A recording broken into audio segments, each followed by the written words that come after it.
Bismillahirrahmanirrahim. Assalamualaikum warahmatullahi wabarakatuh. Alhamdulillah wassalatu wassalamu ala rasulillah amma ba'du. Ikhwani fid din wa akhwati fillah rahimani wa rahimakumullah jami'an. Kaum muslimin dan muslimat yang semoga dirahmati oleh Allah Subhanahu wa taala.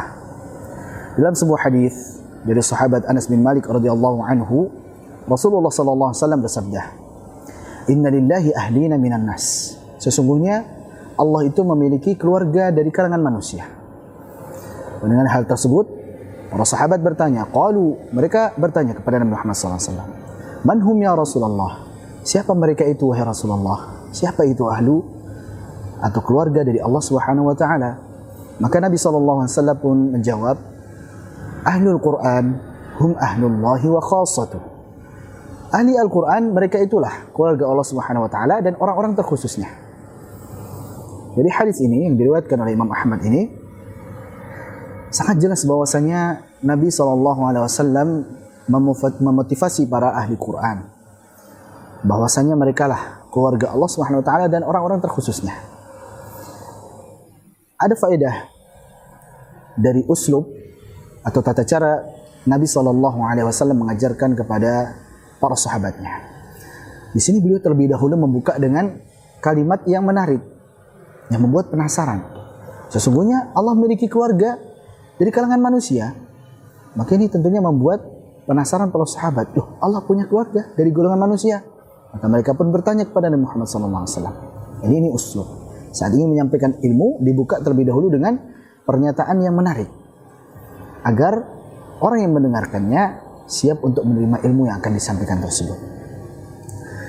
Maka menjelaskan tentang hadis ini, Al-Imam Ibnul Qayyim di dalam Zadul Ma'ad, beliau mengatakan, siapa sebenarnya ahli Al-Quran yang sejati itu? Apakah mereka yang senantiasa membaca Al-Quran tersebut? Apakah yang mereka itu setiap saat menghafalkan Al-Quran? Atau yang seperti apa? Maka beliau mengatakan, Ahlul Quran humul alimuna bihi wal amiluna bima fihi. Jadi maksud dengan ahli Al-Quran adalah mereka yang mengilmui Al-Quran tersebut, memahami isi dari Al-Quran tersebut, dan juga mengamalkan apa yang ada di dalam Al-Quran tersebut. Jadi isi kandungannya dipelajari sehingga faham apa isinya, kemudian mengamalkan apa yang ada di dalam Al-Quran tersebut. Wa illam yahfadhuhu an dhahri qalbi. Meskipun mereka belum menghafal Al-Quran tersebut di balik hati mereka. Maksudnya mereka belum hafal Al-Quran tersebut luar kepala. Jadi walaupun mereka bukan hafidh 30 juz, selama mereka itu mengetahui isi kandungan Al-Quran, kemudian mengamalkan Al-Quran tersebut, maka mereka ahli Al-Quran yang sejati. Wa amma man hafidhahu wa lam yafhamhu wa lam ya'mal bima fihi falaysa min ahli. Adapun orang yang dia menghafal Al-Quran tersebut, hafidh dia 30 juz, akan tapi tidak faham isi kandungan Al-Quran tersebut dan juga tidak mengamalkan isi kandungan dari apa yang ada di dalam Al-Quran tersebut, maka dia bukan bagian dari ahli Al-Quran yang sejati. Wa in aqama hurufahu iqamatas sahmi. Meskipun orang tersebut yang hafal Al-Quran tersebut tapi tidak memahami isi kandungannya dan tidak mengamalkannya tersebut, sanggup membaca Al-Quran dengan tegak, dengan bagus setegak anak panah. Meskipun dia mampu untuk mengeluarkan setiap huruf dari makhrajnya secara tepat, kemudian juga membacanya dengan sifat-sifatnya secara sempurna, hukum tajwidnya dengan bagus, panjang pendeknya, gunah-gunahnya dengan bagus. Akan tetapi jika dia tidak memahami isi kandungan Al-Quran tersebut dan juga mengamalkan apa yang ada di dalam Al-Quran tersebut, maka dia bukan dari ahli Al-Quran. Maka ikhwani fiddin wa akhwati fillah rahimani wa rahimakumullah jami'an. Sehingga di sini menjadi motivasi bagi kita bahwa selayaknya selain kita semangat di dalam membaca Al-Quran, menambahkan kebaikan pahala dari setiap hurufnya, juga semangat di dalam memperbaiki bacaan Al-Quran tersebut sehingga dibaca dengan tartil sebagaimana perintah Allah Subhanahu wa taala.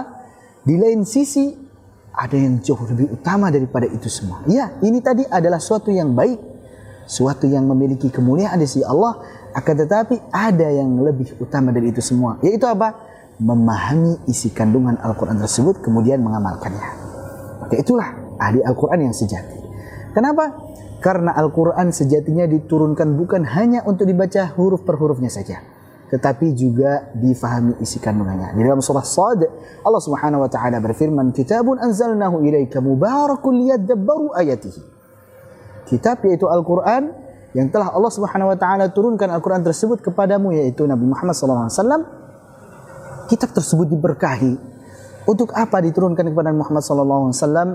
Agar mereka itu mentadaburi ayat-ayatnya. Wa liyatadzakkara ulul albab, dan agar orang-orang yang memiliki akal itu dapat berfikir, mengambil pelajaran dari Al-Qur'an tersebut.